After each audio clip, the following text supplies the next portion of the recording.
Olá pessoal, tudo bem? Estou aqui de novo para conversar com o seu coração e não com o seu cabeção.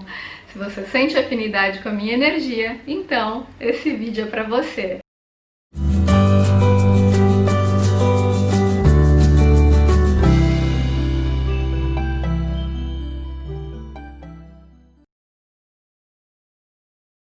Gente, esses dias eu tava assistindo a uma série da Netflix que se chama Amor e Anarquia, uma série sueca bem interessante, até recomendo que vocês assistam. E eu vi uma cena lá que marcou bastante, foi uma cena sobre relação funcional bem explícita, né? Um dos protagonistas durante essa série, ele foi visitar a família a muito custo, ele não queria visitar a família, mas ele foi convidado para um aniversário, ele acabou indo. E quando ele chega na casa, os irmãos se dão muito bem com ele, os irmãos são crianças, mas a mãe, ao que tudo indica, é uma mãe narcisista, né?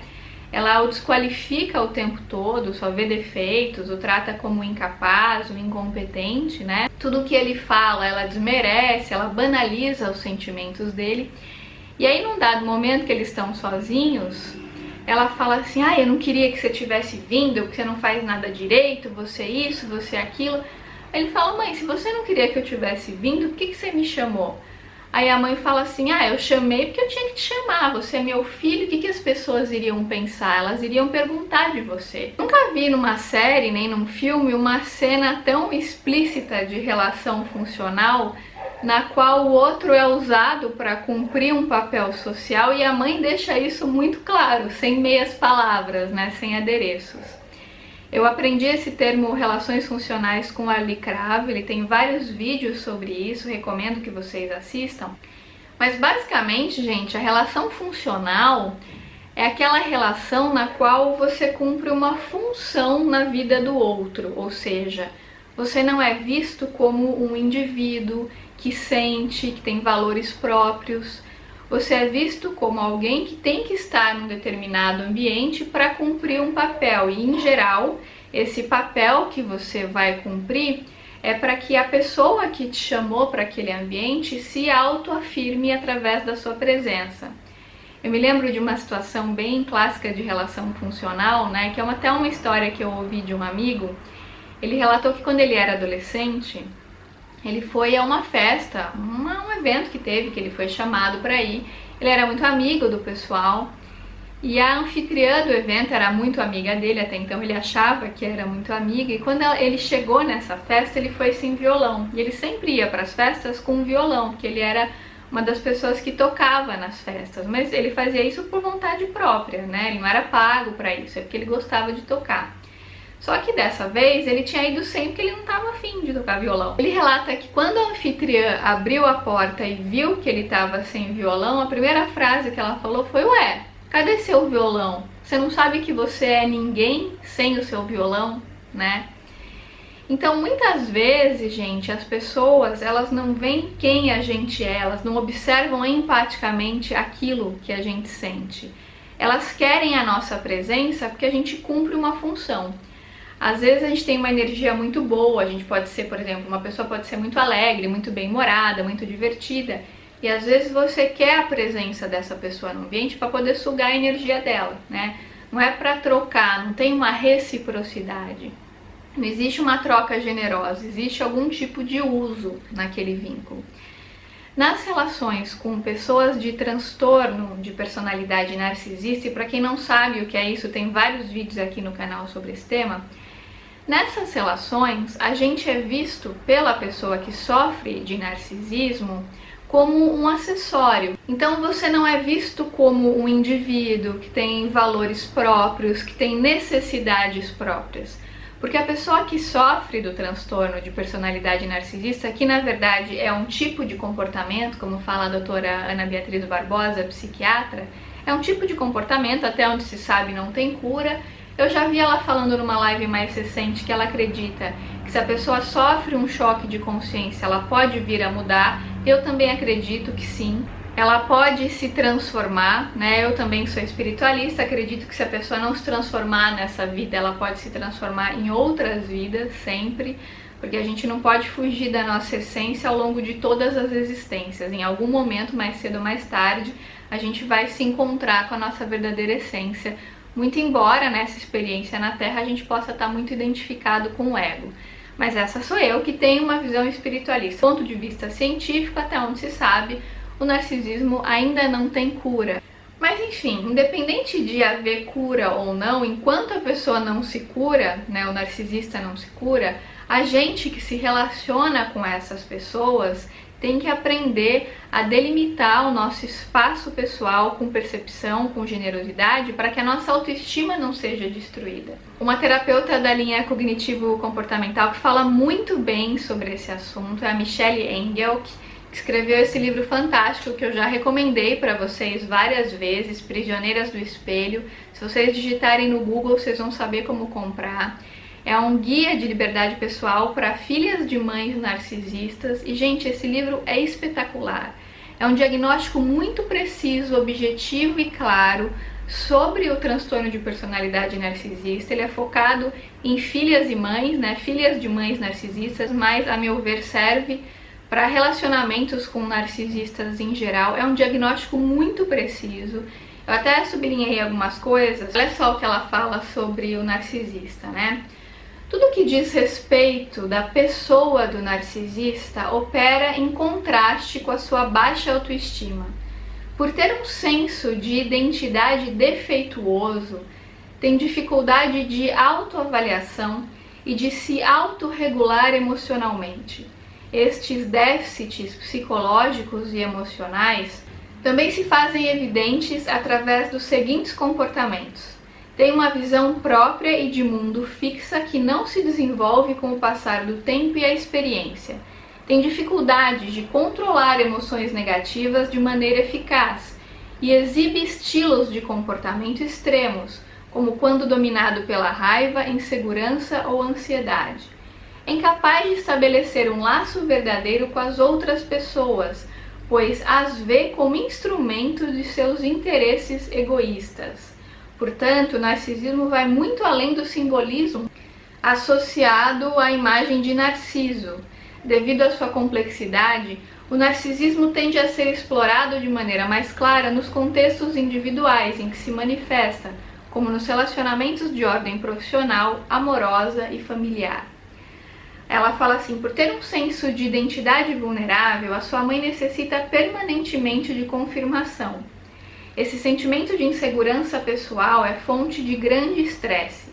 A sua mãe narcisista usa do antagonismo para se acalmar, isto é, usa dos relacionamentos que mantém com as outras pessoas para neutralizar o efeito negativo de seus próprios sentimentos.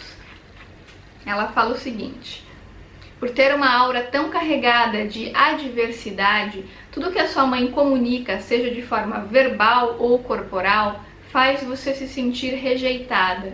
A rejeição é uma arma poderosa nas mãos de sua mãe narcisista. A sua mãe narcisista não lhe ensina a vencer, mas recrimina o seu desempenho. Cada vitória sua é um ataque à sua mãe narcisista.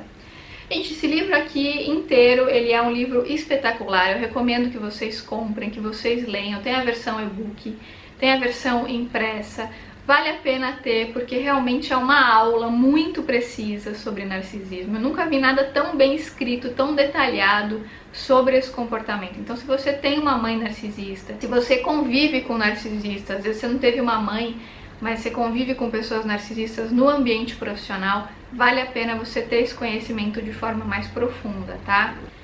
Mas basicamente, no caso de pessoas que tiveram mãe ou pais narcisistas, né, as feridas que isso deixa no campo psíquico da pessoa são feridas muito profundas, porque o pai e a mãe são as nossas referências de vida. Quando a gente é criança, né, são os nossos cuidadores que nos dão a referência de mundo.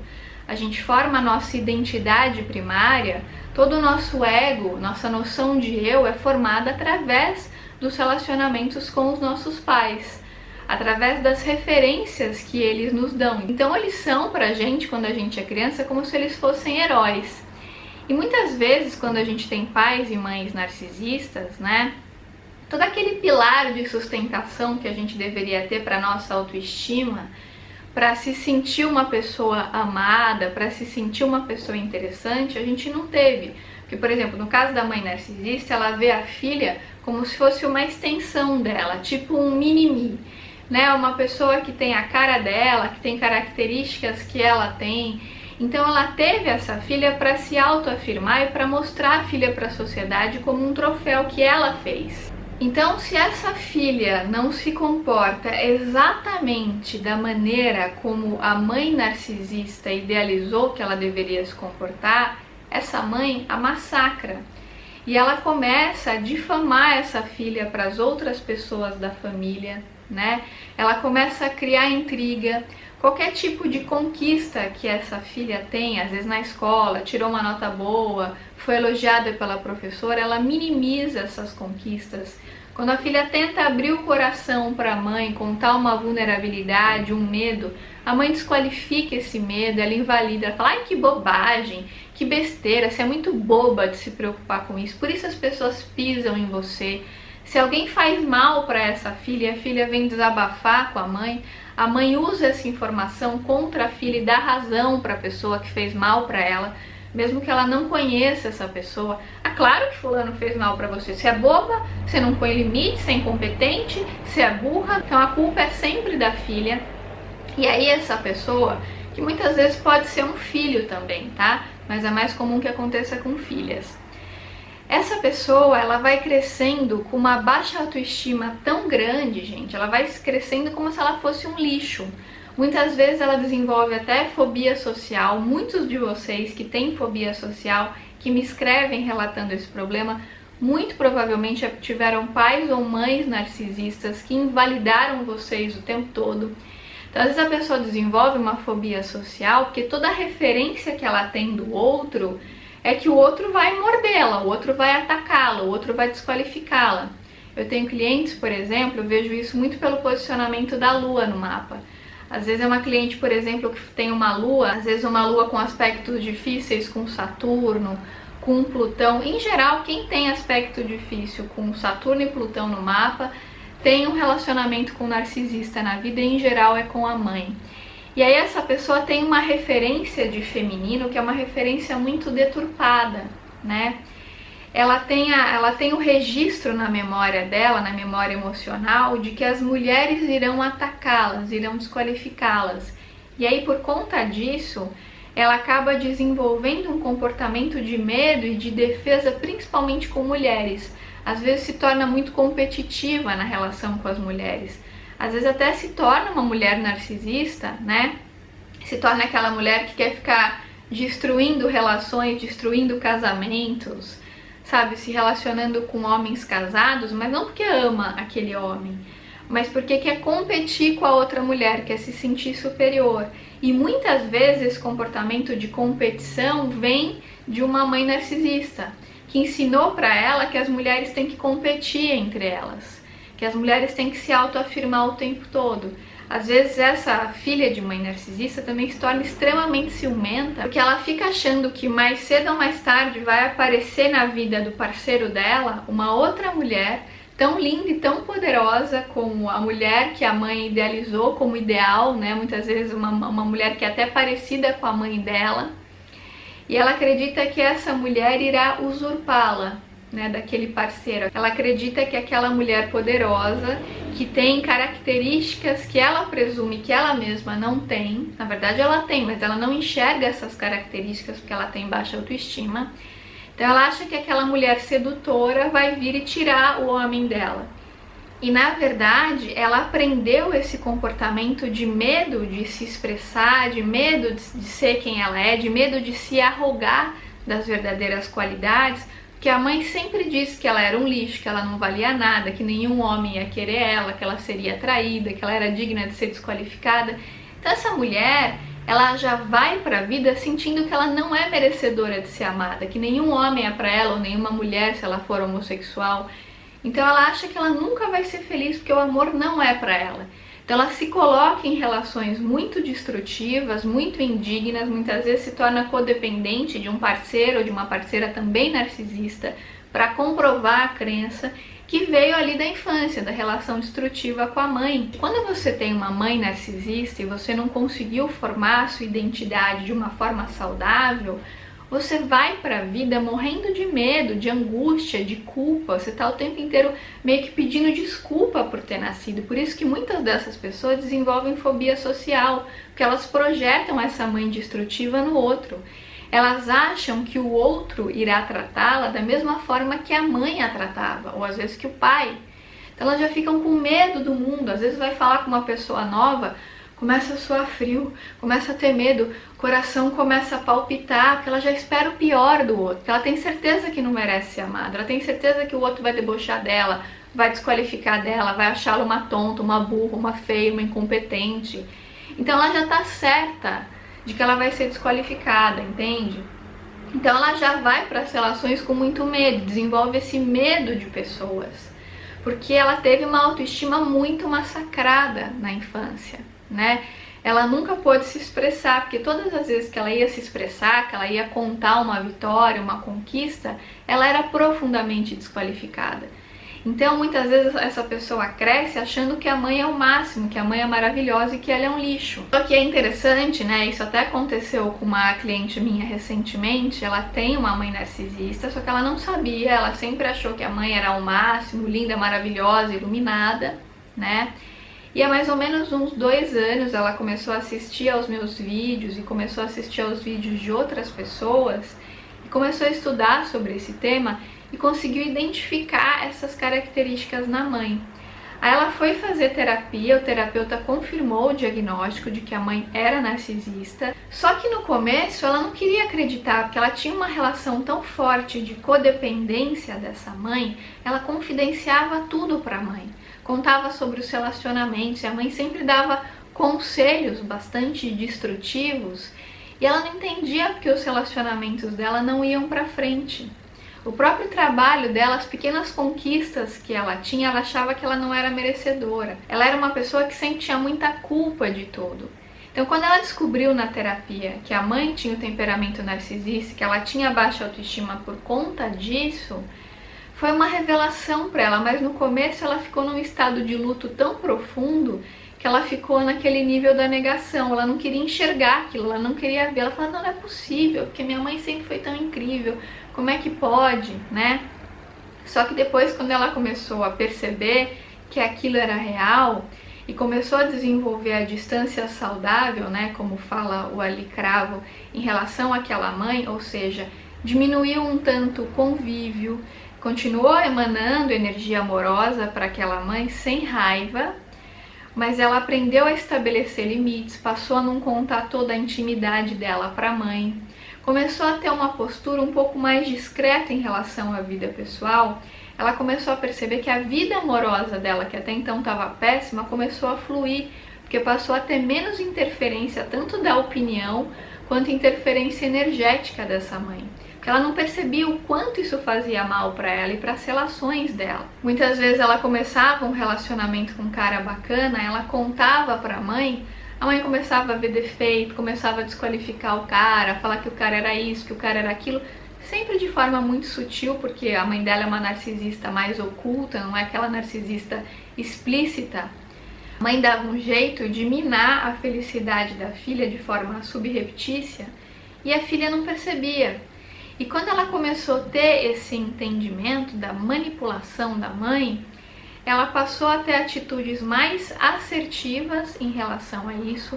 Ela começou, através da terapia e da meditação, a fortalecer a estrutura psíquica dela, a estabelecer limites saudáveis nesse vínculo e passou a manter as relações dela mais em segredo, sem explicitar tudo. Porque, gente, se você teve uma mãe super querida, super amorosa, que torce pela sua felicidade, como é o caso da maioria das mães, então você não vai entender muito bem o que significa uma relação com uma mãe narcisista. Mas quem teve uma mãe narcisista sabe muito bem que esse arquétipo da mãe fofinha, boazinha, generosa, Madre Teresa de Calcutá não existe, porque na prática essa mãe não tem esse afeto para dar, porque a mãe narcisista é uma pessoa extremamente autocentrada, com uma capacidade quase nula de empatia e que não percebe o outro, que só vê o outro de acordo com os próprios interesses. Então, como ela não tem empatia, ela não percebe o que é bom para o filho. Ela percebe o que é bom para ela e o quanto determinadas atitudes do filho vão fazer ela ser mais ou menos bem vista pela sociedade, porque ela vê o outro como uma fonte de autoafirmação. Por isso que o narcisista ele precisa criar um séquito de admiradores e fãs que o enalteçam, que fiquem o elogiando. Então, com esses fãs, essa pessoa é muito querida, muito simpática, aparentemente generosa. Mas com as pessoas mais próximas, em geral, ela revela a verdadeira face, que é uma face extremamente manipuladora, egoísta, né? E com essas outras pessoas, que em geral são as pessoas da família, ela tá sempre usando de estratégias, muitas vezes passivo-agressivas, para manipular essas pessoas e para fazer com que essas pessoas fiquem cativas, estejam sempre atendendo aos desejos dela. Então ela vê essas pessoas como extensão dela e não como pessoas que tenham interesses próprios. E essas pessoas têm que estar o tempo inteiro a elogiando, falando o quanto ela é incrível, o quanto ela é maravilhosa. E essas pessoas para as quais ela revela a verdadeira face são pessoas que têm que estar o tempo inteiro nutrindo o ego dela, porque o narcisista é uma pessoa extremamente vaidosa, né? Ele quer ser elogiado e enaltecido o tempo todo, e como ele não tem empatia, ou pelo menos tem baixa capacidade de empatia, a percepção que ele tem do sentimento do outro é uma percepção extremamente superficial. Então, por isso que ele banaliza o que o outro sente. E aí é importante dizer para você que está começando a estudar isso agora, que ainda é mais ingênuo em relação a essa questão, que essas pessoas dificilmente elas mudam. Quando elas mudam, não é do jeito que você idealiza e nem no tempo que você imagina que elas vão mudar. Então não adianta você ficar se desgastando, se iludindo, achando que essas pessoas vão mudar. E quanto mais você se mantém próximo dessas pessoas, né, mais você acaba com a sua autoestima, porque o narcisista ele tem o poder de acessar uma egrégora tão pesada que se você convive muito com eles, em especial na mesma casa, você vai entrando naquela energia e se identificando com aquele padrão de baixa autoestima, e quando você se dá conta, você está se sentindo um lixo. Você acorda muitas vezes se sentindo mal, angustiado, com baixa autoestima, incapaz de fazer as coisas, você não sabe por quê. É porque tem aquela aura naquele ambiente, aquela egrégora pesada, que muitas vezes, para quem acredita, também atrai muitos espíritos obsessores e cria um ambiente extremamente denso. Então, se você tem uma mãe narcisista, a minha sugestão veemente para você é que você não more com ela, que você saia de casa o quanto antes. Se você não tem dinheiro para bancar uma casa sozinha, vai uma pensão, morar com outras pessoas é melhor e mais saudável, pelo menos você vai ter o seu espaço, o seu ambiente. Dá um jeito de dividir apartamento com amigos. Se vira, sabe? Dá um jeito de achar um trabalho, de fazer uma coisa extra, de vender roupa que você não usa, coisa que você não usa para fazer renda extra, para você ter o seu espaço quanto antes, para que você possa ter, acima de tudo, a sua liberdade emocional. Porque quando você convive em excesso com essas pessoas, seja no ambiente de trabalho, seja dentro de casa, né, que é muito pior, seja através de amizades, gente, essas pessoas elas têm uma capacidade de irem minando a sua autoestima.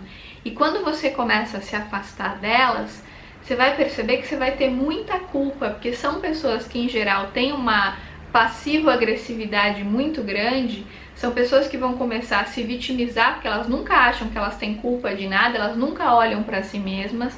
90% do assunto delas é falar mal de alguém, falar que alguém tem inveja delas, que as outras pessoas são isso, são aquilo, mas elas nunca olham para si mesmas, estão sempre responsabilizando outras pessoas pelos próprios problemas, mas na verdade quem sente muita raiva e inveja dos outros são elas mesmas, porque o narcisista em geral tem uma autoestima no lixo, por isso que ele precisa se autoafirmar o tempo todo. São pessoas extremamente desequilibradas emocionalmente, estão sempre projetando seus males nas outras pessoas e que, por não se responsabilizarem por nada, são incapazes de perceberem as próprias limitações. Então, quando você se afasta deles, eles vão dar um jeito de te manipular para que você se sinta muito mal, muito culpada. Eles falam muito mal de você para outras pessoas, colocam pessoas contra você, fazendo fofocas, contando segredos seus para outras pessoas.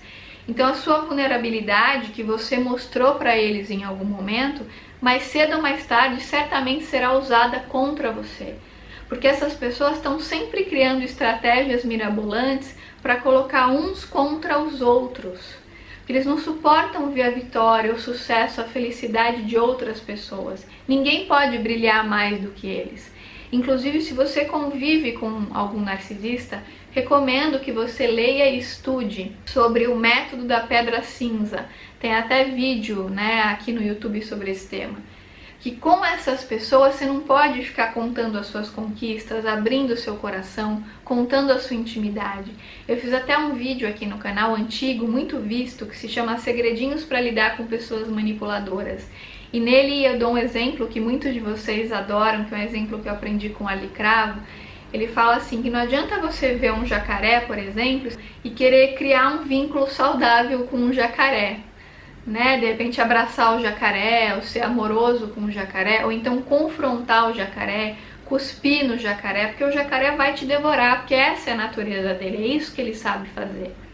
Entende? Com uma pessoa manipuladora, narcisista ou psicopática, não adianta você abrir o coração, contar suas vulnerabilidades, ser honesto com o que você sente, ser você mesmo com essas pessoas, porque você vai pagar um preço muito alto. É uma coisa que eu aprendi muito com o Ali Cravo, A gente tem que abrir o nosso coração, falar a nossa verdade para as pessoas que têm empatia para acolher aquilo que a gente tem para dar. Para pessoas que nos veem, que nos percebem, que realmente nos amam, que acolhem as nossas alegrias, as nossas dores.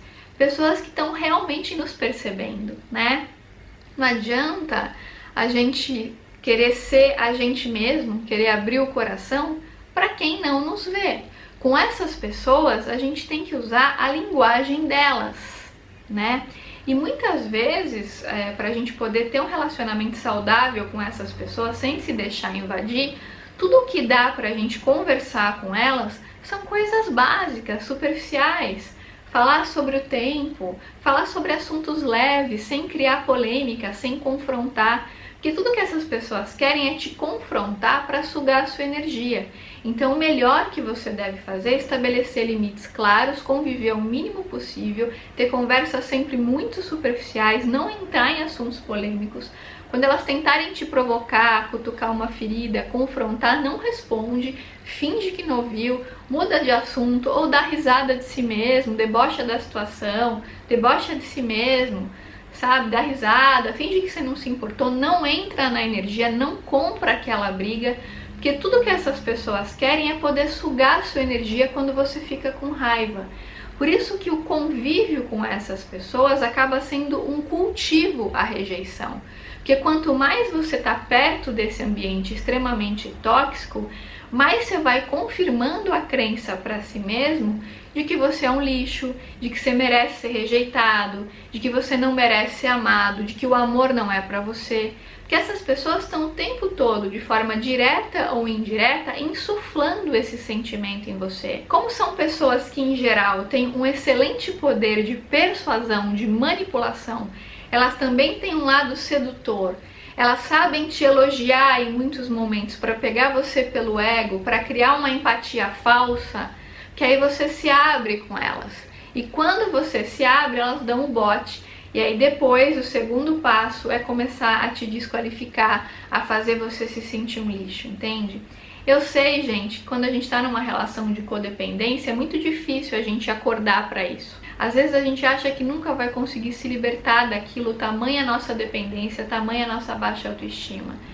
Mas quanto mais a gente vai treinando a construção da nossa autoestima através de psicoterapias especializadas no tema, através de meditação, de autoconhecimento, de leituras edificantes, de vídeos aqui no YouTube que falam desse assunto, quanto mais a gente vai construindo essa segurança interna, vai ficando muito mais fácil da gente transformar esse padrão.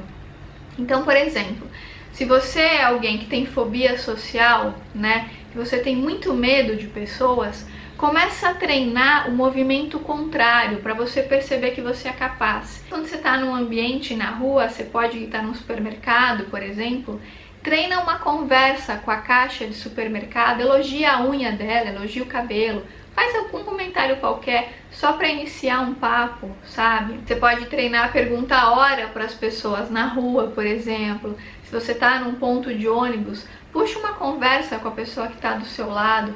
Começa a treinar o relacionamento com desconhecidos para você começar a perder o medo de pessoas. Porque, em geral, quando você tem uma fobia social, por exemplo, você está projetando nas pessoas algo que elas não são. Mas esse medo, em geral, ele é uma consequência de toda a desqualificação que você sofreu ao longo da vida. E quando você não deixa esse medo te paralisar, você fala, não, eu vou enfrentar assim, doa o quanto for, eu vou enfrentar esse medo porque eu sou capaz. E você vai treinando o relacionamento com as pessoas, começa a fazer vídeo no YouTube, mesmo que você trema no começo, o coração dispara, faz assim mesmo. Vai com medo mesmo, né? Como diz aquela frase de autor por mim desconhecido. Tá com medo? Vai com medo, entende? Começa a treinar, começa a dar a cara, começa a mostrar sua luz pro mundo. Começa a pôr isso pra fora, porque você tem essa luz pra dar. O narcisista, a vida inteira, ele te espizinhou, porque no fundo, muito provavelmente, ele tinha muita inveja da luz que ele via em você. Então, na verdade, foi um grande treino de musculação da consciência, que para você que é espiritualista, você sabe que não tem vítimas, né? Provavelmente você mesmo pediu esse treino antes de encarnar aqui nesse plano. Claro, isso eu tô falando para quem não tem uma visão materialista da realidade. Esse vídeo é direcionado para quem acredita no projeto reencarnatório, que as coisas não são à toa, que tudo é aprendizado, que os relacionamentos que chegam até nós, eles dizem sobre nós em algum nível, tem um aprendizado ali, tem algum espelho ali que a gente precisa olhar para poder evoluir, né? Então, se você teve a oportunidade de ter esse treino, essa musculação de consciência no relacionamento com o narcisista, você teve toda a possibilidade de conviver com uma pessoa que te desqualificou a vida inteira, justamente para você aprender o seu verdadeiro valor. Infelizmente, aqui nesse plano, ou felizmente, a gente aprende muito por contraste, pela dualidade. Não que a gente precise sofrer, mas muitas vezes a dor ela é necessária, como diria o próprio Drummond, né? A dor é inevitável, o sofrimento é opcional. Muitas vezes, quando a gente passa por esses processos de dor, eles acabam sendo uma mola propulsora para a gente fortalecer a nossa própria luz, para a gente desenvolver convicção, para a gente perceber que a gente era muito melhor do que a gente imaginava, parafraseando o título do livro do Arlie Cravo, somos muito mais interessantes do que imaginamos. Eu convivi com muitos narcisistas ao longo da vida, convivi com pessoas que foram filhos de narcisistas, e hoje essas pessoas são brilhantes, são pessoas muito bem-sucedidas, muitas delas, né? Que aprenderam a se conectar com a verdadeira luz, aprenderam que não eram aquele lixo que os pais ensinaram na infância. São pessoas que superaram muitas limitações, que não ficaram a vida inteira se vitimizando por esse fato, né? Que souberam realmente usar essa experiência dolorosa como uma mola propulsora para o crescimento da consciência, para poderem desenvolver um trabalho muito bonito para a humanidade. Eu conheço vários filhos de mães narcisistas e pais narcisistas que são grandes terapeutas hoje em dia e que fazem trabalhos incríveis para comunidades, trabalhos voluntários. São pessoas muito lúcidas que aprenderam a transmitir o próprio amor para outras pessoas, que conseguiram sair do nível da dor e conseguiram usar aquela experiência de uma forma próspera, positiva. Então, gente, por mais doído que seja, por mais feridas na alma que o convívio com pessoas narcisistas possa nos deixar, felizmente é possível transcendê-lo. Como eu digo para vocês, existe um lugar dentro de nós, aprendi isso com o Osho, existe um lugar dentro de nós que é imaculado, que é inabalável, que é a nossa essência. Que por mais que aconteçam coisas periféricas que possam abalar o nosso ego, todos os nossos traumas são periféricos. Eles ficam no corpo e no cérebro, mas não na nossa essência. não na nossa verdadeira consciência. Quando a gente faz terapia, se autoconhece, quando a gente medita e a gente vai reconhecendo a nossa verdadeira luz, a gente vai se identificando cada vez menos com essas marcas, com essas feridas antigas que o narcisista nos disse que a gente tinha. A gente vai vendo que não é aquele monte de detrito que nos falaram, que a gente é muito mais do que isso. E toda essa experiência difícil foi fundamental para que a gente pudesse reconhecer a nossa verdadeira luz, nosso brilho pessoal e pudesse expandi-lo cada vez mais com muita consciência e muita convicção. Gente, esse foi meu recadinho de hoje. Eu vou deixar aqui na descrição desse vídeo alguns links relacionados a esse tema, alguns vídeos que eu fiz e alguns vídeos do Ali Cravo, para quem quiser se aprofundar no assunto. Recomendo de novo o livro da Michelle, que eu acho que vai poder clarear a percepção de muita gente. E, gente, é muito importante a gente se lembrar que a nossa verdadeira vida não é aqui. A gente está aqui de passagem para poder expandir a nossa consciência, por isso que a gente convive com tantos opostos, com tantas consciências heterogêneas. O nosso grande treino é aprender a não se identificar com essa personagem, não se identificar com esse papel e aprender a se reconectar com o que é essencial, né? Com o que não é efêmero como o nosso ego. Por isso que o meu trabalho aqui é poder te ajudar a perceber a sua verdadeira luz, te ajudar a perceber que você, seja você quem for, independente do seu nível de consciência, você tem uma essência dentro de você, você tem uma centelha divina. E quando eu estou conversando aqui, eu procuro olhar para essa centelha divina independente do seu ego. Pode até ser que o seu ego não entenda nada do que eu estou falando ou até discorde, mas por algum motivo você decidiu ficar aqui e escolheu ouvir esse vídeo até o final. Então por isso uma semente foi plantada no seu coração e mais cedo ou mais tarde você vai reconhecer a sua verdadeira luz e todo o amor que existe dentro de você. Já tá aí, é uma questão de você se olhar para dentro e perceber. Gente, esse foi o meu recadinho de hoje. Esse vídeo ficou super longo, peço desculpas para quem gosta de vídeos mais curtinhos. Os vídeos mais rapidinhos e objetivos temos aqui no canal também, tô deixando alguns no IGTV. Se você ainda não me segue lá no Instagram, é @GiselaValim. É só me acompanhar por lá, tem muita coisa que eu posto lá e não posto aqui, então recomendo que você me siga nos dois canais, se for possível. E claro, se você gostou desse vídeo, lembra de deixar seu like aqui pra mim. O like é importante, porque quando você deixa uma curtida, o YouTube entende que esse conteúdo é relevante e o divulga para mais pessoas. Então é isso, gente. Um grande beijo e até os próximos vídeos.